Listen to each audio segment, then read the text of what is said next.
Any advice for people YOLOing? I know on Instagram, TikTok, a lot of people talk about YOLO, you only live once, and it's a way for people to justify their habits. They want to live now. They want to go on that expensive vacation that they can't afford. They want to use the buy now, pay later apps to get those expensive shoes, expensive bags.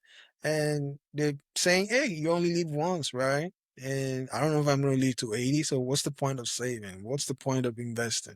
Even when I know a lot of people are not going to make it to 80 or 70, and I'm just going to enjoy now and worry about it later. So what do you have to say to people like that? I feel it's not a way to live long term in the sense of, so one thing that came to mind as you mentioned that was the Bible kind of talks about preparing. And if you only living once and just spending everything, you're not preparing and life is gonna come at you fast. I think that's it.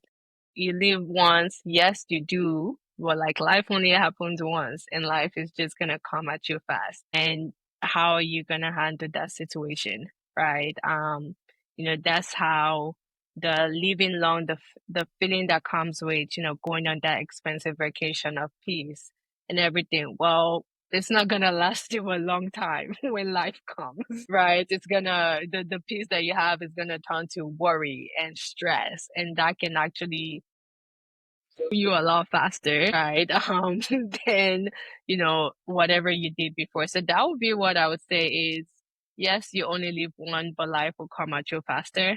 If there's anything I've learned is anything can happen at whatever point. Your car could break down and you have to pay $6,000 to get it fixed. And if you didn't have anything saved, well, that's just another bill you have to pay. If you take out a loan for that, you take out a buy now, pay now later, they still want their money. Everybody's going to want their money. So whatever it was, feeling of peace that you had is going to come back to be worry later. So you can either decide to have peace now, worry later, or worry a little bit now and have that peace later. That would be what I would say. I think, not a lot of people are there, but a lot of people are starting to see reality of things and be like, okay, I think there's a better way than what I'm currently doing right now.